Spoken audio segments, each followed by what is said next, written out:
Renungan The Message 26 Mei 2024 dengan tema Hati yang Remuk.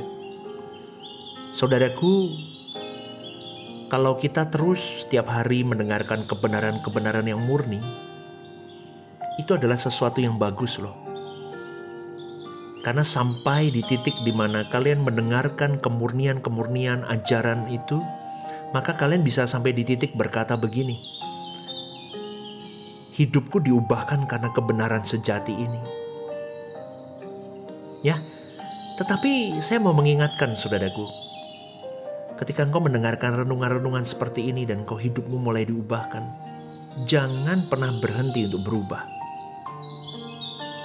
Terus berjuang dari hari ke hari, bulan ke bulan, tahun ke tahun. Itu akan semakin naik level, engkau akan diubahkan dan hidupmu akan semakin rohani, saudaraku. Dan itu menyenangkan Tuhan. Semakin hidupmu dikikis dari yang dulunya hanya self-center, sampai di titik engkau menjadi theocenter, lebih kepada Allah fokus hidupmu, theosentris. Tetapi kebenaran itu harus bertumbuh dan kualitas diri kita juga harus bertumbuh. Jadi nanti ketika kita menoleh ke belakang beberapa tahun yang lalu, aku sudah berada di posisi itu. Bagaimana dengan hidupku hari ini? Apakah Tuhan sudah semakin dipuaskan dengan hidupku? Apakah Tuhan sudah semakin disenangkan oleh hidupku? Jadi saudaraku yang dikasihi oleh Tuhan, jangan sampai kita berhenti berubah, berhenti bertumbuh, atau jangan sampai kita menjadi sombong secara rohani. Ya, kita memang akan secara otomatis memiliki roh yang membedakan, logika rohani, kecerdasan roh yang membedakan. Seperti seorang ahli parfum yang bisa mencium dan mengenali parfum dari merek apa, dari bunga apa. Ya, belum tentu yang lain bisa.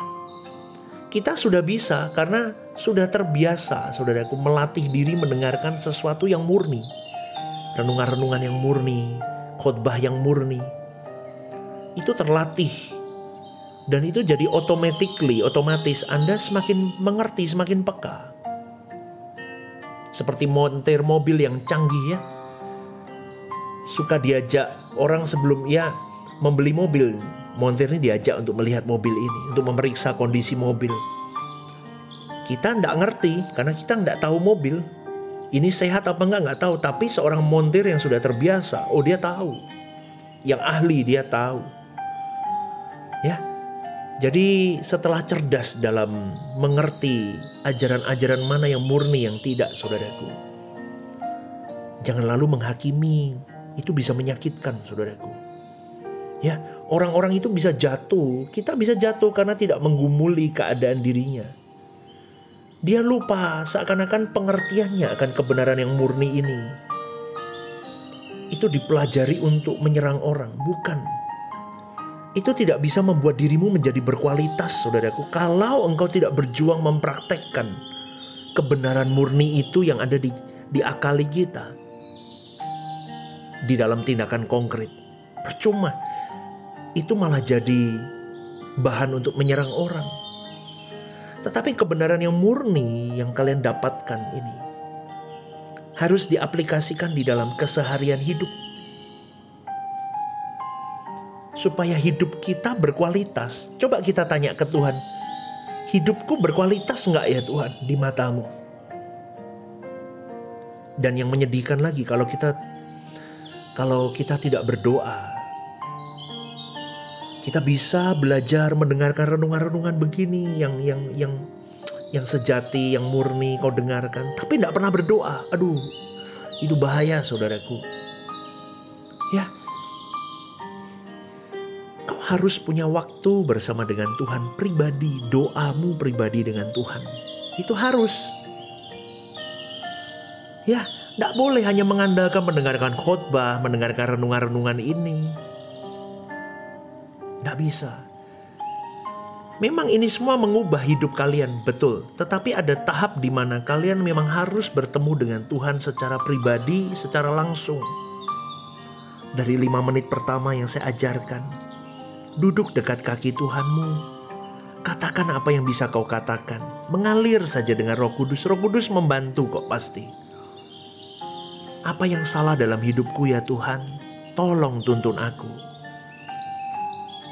Sekarang pertanyaannya, mengapa orang tidak bisa tahan berdoa?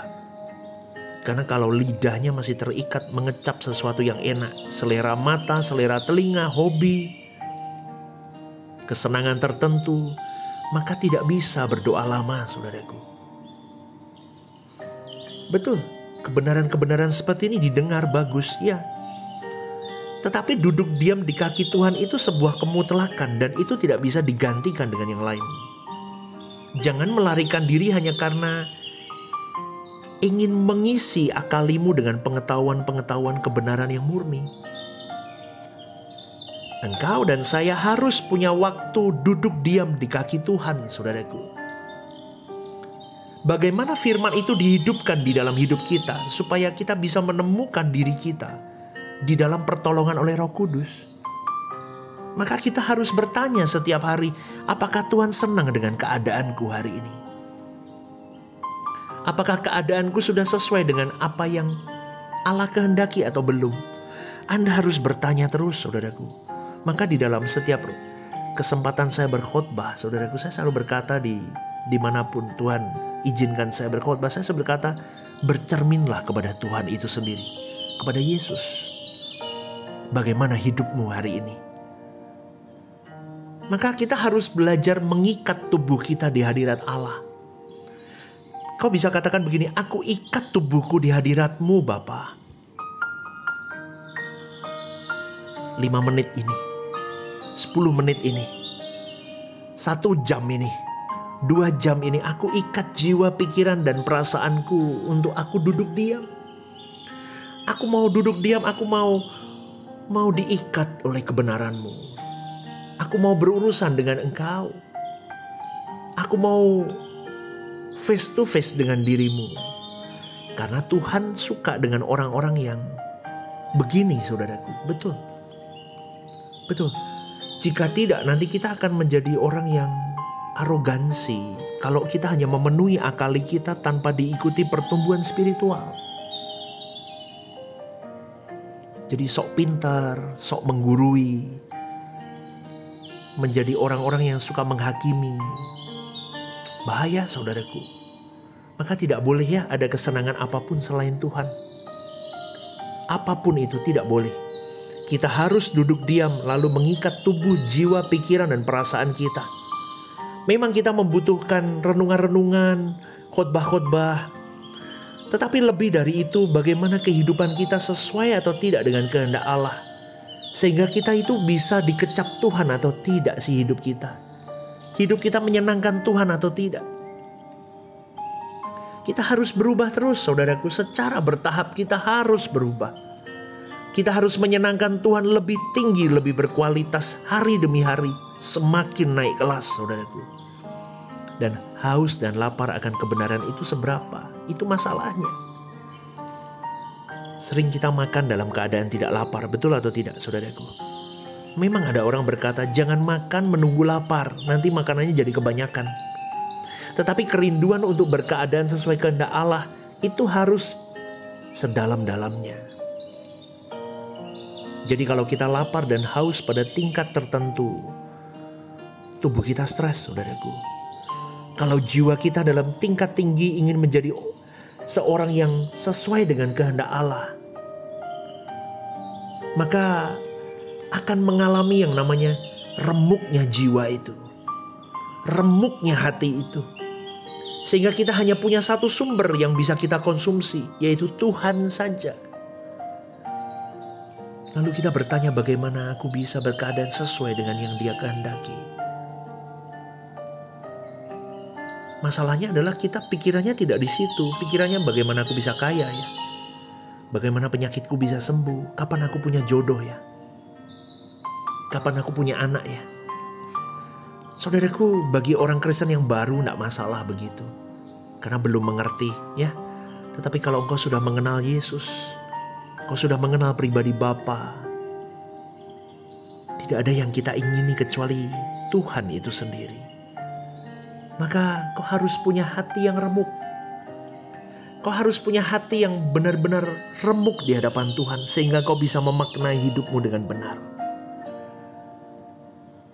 Renungkan ini saudaraku, dan jadilah pribadi yang memang benar-benar menyenangkan perasaan Tuhanmu sampai di titik klimaks. Selamat berjuang saudaraku. Lakukan kebenaran dan praktekkan dalam hari hidupmu. Maka Tuhan akan tersenyum dengan hidup kita. Tuhan memberkati.